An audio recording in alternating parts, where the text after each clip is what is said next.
emphasized the importance of raising awareness and encouraging environmental conservation by integrating sustainability into the curriculum. Students gain the knowledge and skills needed to make eco-conscious decisions and lead by example. It is vital for educational institutions to prioritize environmental education, ensuring that future generations are equipped to address environmental challenges. That is all. Okay, congratulations. Question number 1. Can you explain the core problem of your research addresses and why it's significant? This research focuses on exploring environmental sustainability practices among grade learners at Lato-Toli Integrated School. Specifically regarding pollution, it aims to assess students' awareness and actions related to pollution, which is a major global issue. The significance lies in shaping the environmental behaviors of young people who play a crucial role in the future sustainability efforts. This research seeks to identify gaps in knowledge and practices, offering insights that could inform educational strategies to promote eco-friendly behaviors. Ultimately, it aims to foster a culture of sustainability, benefiting both the local and global environment. Now, what are the key limitations of your methodology and how did limitations influence your findings? This research examines environmental sustainability practice among graded learners at Lato-Toli Integrated School. Key limitation includes a small sample size limitations to one school, reliance on self-reported data, and a narrow focus on pollution. These factors may affect the generalizability and accuracy of the findings. Despite these constraints, the research provides valuable insight into students' environmental awareness and highlight areas for improvement and sustainability education. Now, how did you ensure the validity and reliability of your data collection methods? We use clear and simple questions in surveys and interviews, which were stated beforehand. We also use different methods, like survey and interviews, to check the accuracy of the result. All the participants follow the same process, ensuring the consistency. Finally, we analyze the data carefully to avoid personal bias. These steps help make the research trustworthy and accurate. Now, could you elaborate on the statistical analysis you employed and justify your choice of techniques? Following statistical methods were used. Descriptive statistics to summarize the data, such as calculating percentage and average, show general trends and students' knowledge and actions about pollution. 2. Big square test. This look at relationship between different groups, like male versus female students, and their recycling habits. 3. Test or ANOVA. This compared the pollution awareness and actions of the different student groups to see if there were any significant difference. 4. Correlation analysis. This check if there were a link between students' awareness of pollution and their eco-friendly actions. These methods were chosen to understand patterns, compare different groups, and see how awareness and actions are linked. Now, what are the most significant findings of your research and how do they contribute to the existing body of knowledge?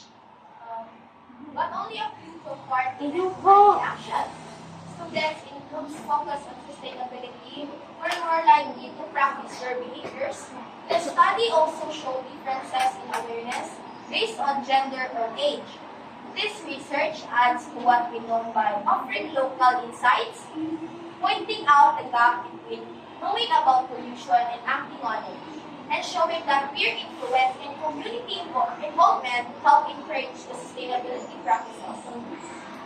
It suggests that environmental education should not only teach about pollution, but also encourage students to take actions. Okay, did your research uncover any unexpected results and how did you interpret these and what are their implications? This research at Lato-Toli Integrated School found that while students knew about pollution, only a few practiced eco-friendly behaviors like recycling. This gap between knowing and doing was unexpected. It suggests that just teaching about pollution isn't enough, and there may be barriers like lack of resources or support. The findings suggest that school should give students more chances to practice sustainability and help remove these barriers. Now, did your research number 7, what are the practical implications of your findings and how you might they be applied in real-world settings? School suggests several practice steps. Number 1, enhance education. Schools should focus on teaching students practical actions like recycling alongside raising awareness about pollution. Number 2, sustainability initiatives. School could introduce activities like cleanup drives and recycling programs to help students engage in sustainability. Number 3, peer-led learning. Encouraging student-led environmental clubs can motivate peers to practice eco-friendly behaviors. Number 4, overcoming barriers. Schools should provide resources and support to help students practice sustainability. These steps can help bridge the gap between awareness and action, promoting a lasting environmental habits. Number 8, what are the potential limitations or challenges in applying your findings? The challenges in applying the findings of the research includes number 1, lack of resources for sustainability programs. Number 2, keeping students engaged in sustainability over time. Number 3, cultural or social barriers that makes it hard for students to practice what they learn at home. Number 4, inconsistent support from school, leaders, teachers, and the community. Number 5, difficulty expanding these programs to other schools with different needs. To overcome this, school, communities, and local authorities need to work together and provide the necessary resources and supporting for lasting change.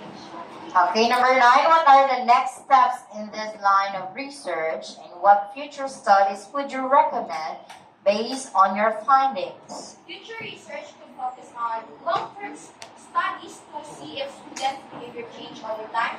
Number 2, findings out what stops students from practicing sustainability like cultural or resource issues. Number 3, comparing schools to see how different environment affects students' involvement. Number 4, looking into peer-led and community programs to see how they influence sustainability. Number 5, using technology like apps to help students stay involved and aware. These steps will help create better, long-lasting programs to promote sustainability among students.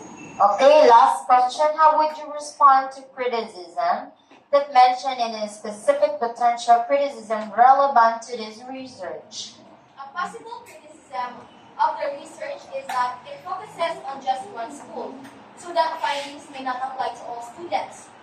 In response, I would say that while this is a limitation, the study still provides helpful insights into the challenges and behaviors related to pollution at the school. To improve this, future research could include more schools from different areas. Even with this limitation, the study offers useful ideas improving sustainability and for future research. Okay, congratulations.